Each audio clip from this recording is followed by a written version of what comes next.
નમસ્કાર. Gujarat તકના special segment આપણું સુરતમાં હું સંજયસિંહ રાઠોડ સુરતથી આપ સૌનું સ્વાગત કરું છું. આજે આપણે વાત કરીશું સુરતની અલગ અલગ ઘટનાઓને લઈને જે ચર્ચાનો વિષય બન્યો છે. તો સૌથી પહેલા શરૂઆત કરીશું આ બુલેટિનમાં સુરત શહેરના લિંબાયત પોલીસ સ્ટેશનની, જ્યાં એક વ્યક્તિ ફરિયાદ કરવા માટે પોલીસ સ્ટેશન પહોંચ્યો હતો અને પોલીસ સ્ટેશનના ચોથા માળેથી ધાબા પરથી એમને છલાંગ લગાવી દીધી હતી. તસવીરો સુરત શહેરના લિંબાયત પોલીસ સ્ટેશન વિસ્તારની છે, જ્યાં સોમવારની સવારે અંદાજે 9:30 વાગે એક અજાણ્યો વ્યક્તિ પોલીસ સ્ટેશનમાં ફરિયાદ લખાવવા પહોંચ્યો હતો. ફરિયાદ લખાવવા પહોંચેલો આ વ્યક્તિ, જેની ઉંમર 35 થી 40 વર્ષ કહેવાય છે, તેઓ પોલીસ સ્ટેશનના ધાબા પર ચડી જાય છે અને ધાબા ઉપરથી નીચે છલાંગ લગાવી દે છે. છલાંગ લગાવતા જ એ વ્યક્તિ મૃત્યુ પામે છે અને આ ઘટનાને લઈને લિંબાયત પોલીસ પર દોડતી થઈ ગઈ હતી અને આ મામલાની જાણ થતા એસીપી, ડીસીપી અધિકારીઓ ત્યાં સ્થળે દોડી ગયા હતા. લિંબાયત પોલીસ સ્ટેશનના ધાબા ઉપરથી નીચે છલાંગ લગાવીને જીવન ટૂંકાવનાર આ વ્યક્તિ કોણ છે અને કેમ આવું પગલું ભર્યું છે, તેને લઈને લિંબાયત પોલીસે તપાસ શરૂ કરી છે. આ સમગ્ર મામલે સુરત પોલીસના એસીપી વીરભદ્રસિંહ જાડેજાએ મીડિયાને જણાવ્યું હતું કે અંદાજે 9:30 વાગે એક અજાણ્યો વ્યક્તિ લિંબાયત પોલીસ સ્ટેશન ફરિયાદ લખાવવા આવે છે અને ત્યારબાદ તે અચાનક ધાબા પર પહોંચી જાય છે અને ત્યાંથી અચાનક નીચે કૂદકો મારી દે છે. હવે ત્યાં જે ધાબા પર પહોંચ્યો એને લઈને સવાલ પૂછવામાં આવે છે, ત્યારે એસીપી સાહેબ જણાવી રહ્યા છે કે ધાબા પર કંઈક સિવિલ કામ ચાલી રહ્યો હતો, ત્યારે દરવાજો ખુલ્લું હતું અને એના કારણે જ એ અજાણ્યો વ્યક્તિ ધાબા પર પહોંચી ગયો હતો. પણ આ વ્યક્તિ કોણ છે અને એને આવું પગલું કેમ ભર્યું છે, તેને લઈને પોલીસ જે છે તપાસ કરી રહી છે. લિંબાયત પોલીસ સ્ટેશનમાં આજ સવારના લગભગ 9:30 ની આસપાસ એક અજાણ્યો ઈસમ અત્યારે પોલીસ સ્ટેશન ખાતે આવેલો અને પીએસઓ પાસે આવી અને અસંદિગ્ધ બધી વાતો કરતો હતો, જેના ઉપરથી એ માનસિક અસ્થિર હોય એવું જણાતું હતું.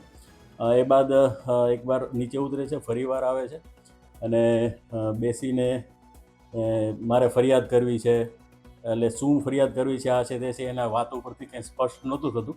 પછી હું યુરિન કરવા જાઉં છું એમ કરીને આ બાથરૂમ તરફ આવે છે અને એ દરમિયાન અહીંયા ઉપર જે પતરાનું કામ ચાલુ હોય છે, એટલે અગાસીનો દરવાજો ખુલ્લો હતો, એટલે એ દાદરા ચડી અને ઉપર જાય છે. એટલે પિકેટને ખ્યાલ આવે છે કે આ ઉપર ગયો છે, એટલે એની પાછળ દોડે છે.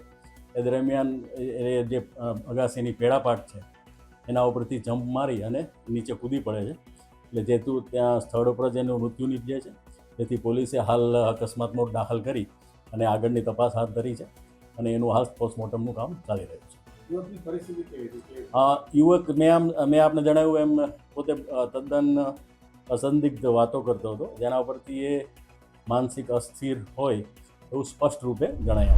બીજી ઘટનામાં વાત કરીએ તો સુરત શહેરના પૂના પોલીસ સ્ટેશન વિસ્તારમાંથી સામે આવી છે. પૂના પોલીસ સ્ટેશન વિસ્તારમાં પોલીસના પહેરેદારી પર સવાલ ઉભા થયા છે, કારણ કે ત્યાં ચોરોએ એક જ્વેલર્સને નિશાન બનાવ્યો હતો.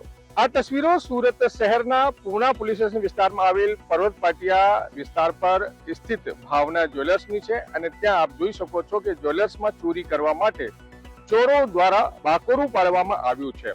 આ ફક્ત જ્વેલર્સમાં એક જ જગ્યાએ બાકોરું પાડવામાં નહોતું આવ્યું, બલકે આ જ્વેલર્સમાં પ્રવેશ કરવા માટે ચોરો દ્વારા બીજી 2 દુકાનોને પણ નિશાન બનાવીને બાકોરું પાડવામાં આવ્યું હતું. ત્યારબાદ ચોરોએ જ્વેલર્સમાં પ્રવેશ કર્યો હતો. ભાવના જ્વેલર્સમાં થયેલી ચોરીના બાબતે દુકાનદારો હાલ સ્પષ્ટપણે નથી જણાવી રહ્યા કે કેટલી ચોરી થઈ છે, પણ જે એની ગણતરી કરશે, જે સ્ટોકમાંથી ચોરી થઈ છે એની ગણતરી થયા પછી જ અંદાજો લગાવી શકાશે કે કેટલી ચોરી થઈ છે. પણ પૂના પોલીસ સ્ટેશને આ સમગ્ર મામલે તપાસ શરૂ કરી છે. જો કે આ ઘટનાને લઈને સીસીટીવી પણ સામે આવ્યા છે. સીસીટીવીની અંદર સ્પષ્ટપણે એક વ્યક્તિ દેખાઈ રહ્યો છે, જે સીસીટીવીને તોડવાનું કોશિશ કરી રહ્યો છે. પહેલા એનો ચહેરો કેદ થઈ ગયો છે અને આ ચોર છે જે બીજા સાથીઓના મદદથી કદાચ આ જ્વેલર્સમાં ચોરી કરવા માટે પહોંચ્યો છે.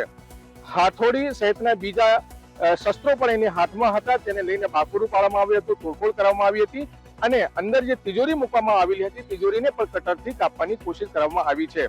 તો ભાવના જ્વેલર્સમાં હાલ કેટલા જ્વેલરીની ચોરી થઈ છે સ્પષ્ટપણે ના કહી શકાય, પણ આ સમગ્ર મામલે પોલીસ પેટ્રોલિંગ પર સવાલ ઉભા થઈ રહ્યા છે ને, કારણ કે એ પહેલા ચોરે જે કાપડની દુકાન છે અને જે શૂઝની દુકાન છે આજુબાજુમાં છે એમાં પણ વાકુરું પાડ્યું હતું અને ત્યારબાદ જે ચોરો છે જ્વેલર્સની દુકાનમાં પ્રવેશ કર્યો હતો. તો પૂના પોલીસ સ્ટેશનની જે પોલીસ છે હાલ આ સમગ્ર મામલે તપાસ કરી રહી છે ને, જો કે આ સમગ્ર બાબતે પોલીસ દ્વારા હજુ સુધી ઓફિશિયલ મીડિયાને કોઈ પણ પ્રકારની માહિતી આપવામાં નથી આવી છે. ભાવના જ્વેલર્સના જે માલિક છે તેઓ આ સમગ્ર મામલે શું કરી રહ્યા છે તે આપ સાંભળો. सुबह में 9 बजे दुकान खोला तो मालूम पड़ा कि अंदर प्रवेश किया तो दरवाज़ा खुला हुआ था। फिर तिजोरी देखा कि तिजोरी भी लॉक टूटा हुआ था। फिर अंदर से गए तो बाथरूम में से आया हुआ बंदा लग रहा है ऐसे। इधर से चोरी करने घुसा था, कितनी दीवार तोड़ के अंदर आया? 3 दुकानों की दीवार तोड़ा है उसने, फिर अंदर आया है। कपड़े की दुकान है, 3-4 महीने से यहाँ पे दुकान चला रहा था।